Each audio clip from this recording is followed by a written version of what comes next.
Al lado de Estados Unidos e India, Brasil es uno de los países más azotados del mundo por el coronavirus. Suma ya casi 500.000 de muertes. En los últimos días vive un nuevo repunte de casos con casi 90.000 contagios diarios. Los datos confirman el descontrol de la enfermedad en el país, donde los expertos advierten desde hace semanas de la inminente llegada de una tercera ola de la pandemia. Y todo esto en medio de la relajación de las medidas de distanciamiento social en buena parte del país. Hola y bienvenidos al especial COVID, que hoy centramos en la grave situación que vive Brasil. Después de un colapso generalizado en los sistemas sanitarios de todo el país entre marzo y abril, algunas regiones brasileñas ya vuelven a tener sus hospitales presionados, como es el caso de Sao Paulo. Con 115.000 decesos y más de 10.000 pacientes ingresados en cuidados intensivos, el estado más poblado del país decidió esta semana extender hasta finales de junio las medidas restrictivas vigentes. Para el personal sanitario, la situación es cada vez más desesperada. Sao Paulo sufre los estragos del coronavirus como el resto de Brasil. En la urbe de más de 12 millones de habitantes, las ambulancias parecen no parar. Los trabajadores sanitarios aún no ven la luz al final del túnel. Solo con la vacunación mejorará todo realmente. Tenemos que seguir protegiéndonos. Usar mascarillas, desinfectar las manos. Las medidas de protección son importantes. El peligro no ha terminado todavía. Al contrario, todo empeora cada día. El gigante sudamericano es el segundo país más afectado por el COVID-19 y roza ya el 500.000 de fallecimientos atribuidos a la enfermedad desde el inicio de la pandemia. El número de contagios ha aumentado en un 7% esta semana, según reporta la Organización Mundial para la Salud. El sistema sanitario está al límite. En el Hospital Emilio Rivas, uno de los más importantes de Sao Paulo, las 30 camas de la unidad de cuidados intensivos están ocupadas. 26 de los 30 pacientes están siendo tratados por COVID-19. En comparación con la primera ola, los pacientes son más jóvenes. Al principio la mayoría tenía más de 70 años, ahora el rango es mucho más amplio. El más joven tiene 22 años, el mayor 84. La enfermedad es más conocida, lo que permite salvar muchas vidas. No obstante, los trabajadores sanitarios tienen mucha incertidumbre. Personalmente tengo tanto temor como al principio de la pandemia. Nadie sabe lo que va a pasar.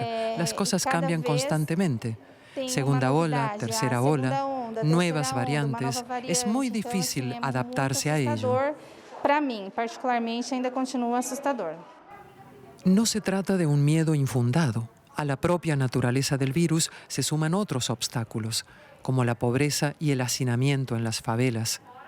Además de una política sanitaria muy cuestionada que encabeza el propio presidente Jair Bolsonaro, cuyo negacionismo llevó a la creación de una comisión parlamentaria que lo investiga por presunta negligencia en el manejo de la pandemia.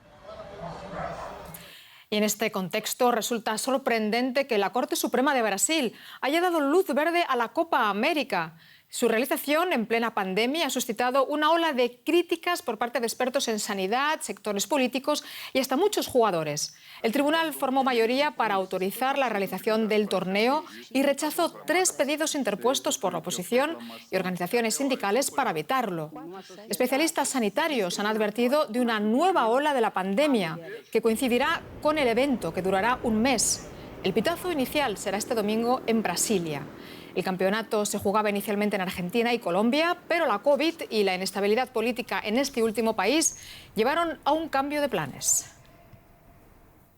Y el ministro de Salud, Marcelo Queiroga, había defendido el martes a Brasil como anfitrión de la Copa América ante una investigación del Senado sobre la gestión de la pandemia del gobierno.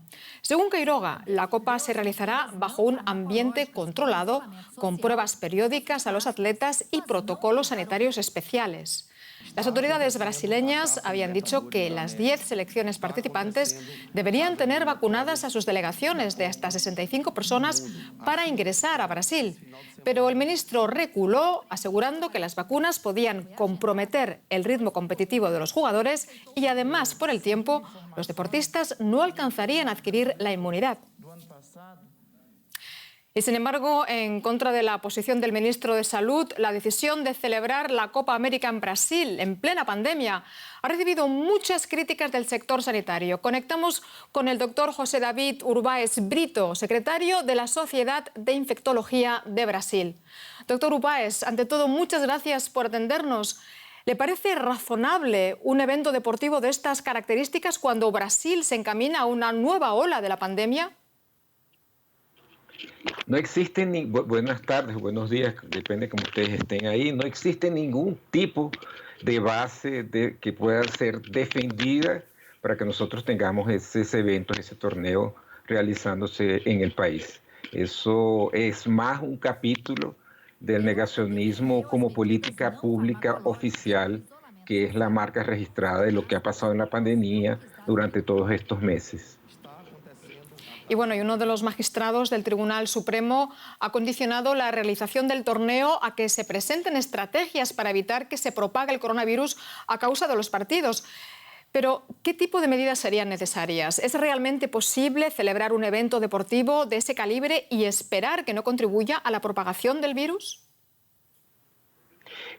Todos esos dispositivos de protocolos que incluyen el test que se hace de forma periódica cada 2 días, la cuestión que dice respecto al uso de alcohol, la cuestión que dice respecto al uso de máscaras, eso tiene un impacto de reducción de riesgos, pero muy lejos de tener el efecto de ausencia de riesgo. Y lo peor que puede pasar con esos torneos es la movilización de las personas, la movilización de personas que son las hinchadas que van a tener algún tipo de movilización en los bares, la cuestión de un espectáculo que hace que las personas crean que sus rutinas están liberadas y la movilización a lo largo y a lo ancho del país de las diferentes delegaciones.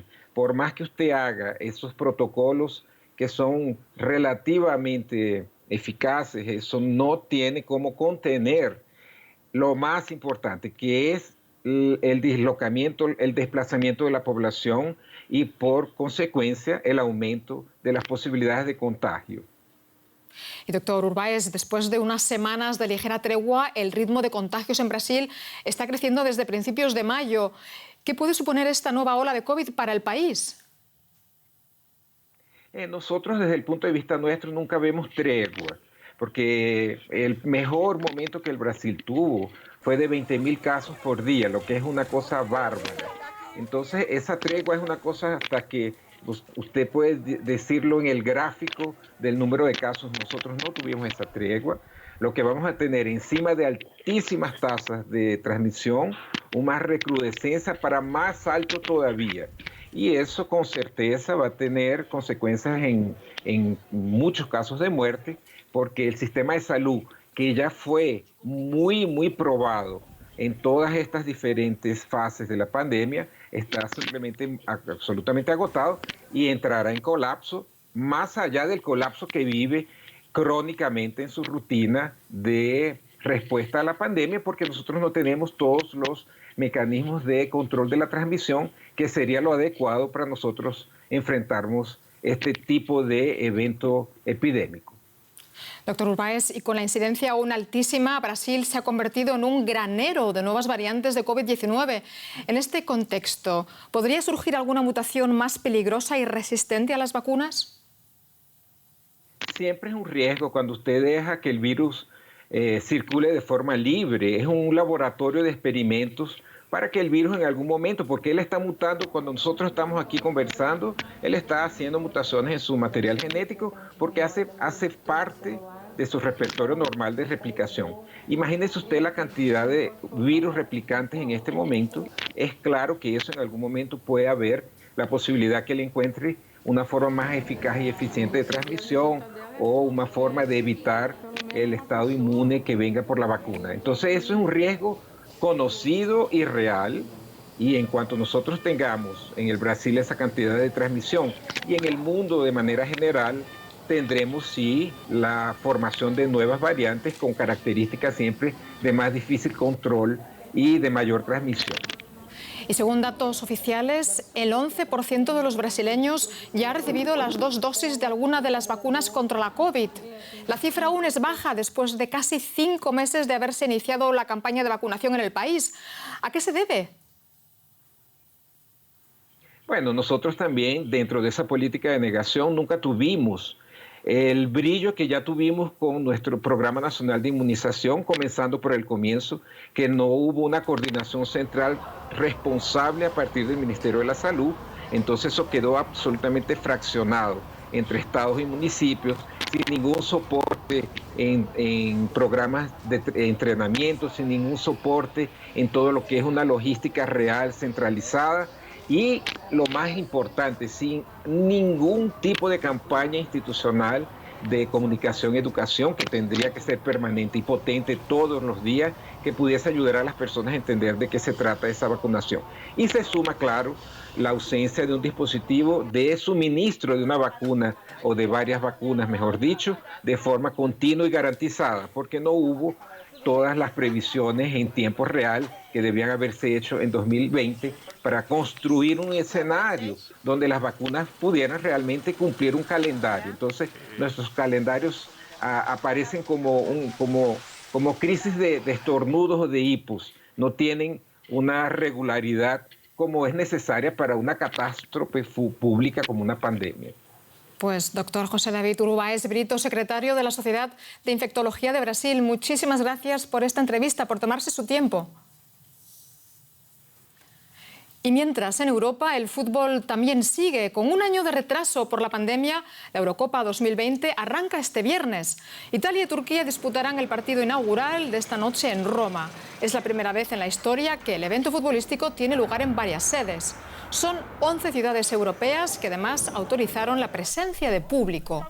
Los epidemiólogos advierten que pese al descenso de los contagios en el continente, la celebración podría también representar un riesgo. Y hasta aquí nuestro especial sobre la COVID-19. Muchas gracias por su confianza. Cuídense mucho y hasta pronto.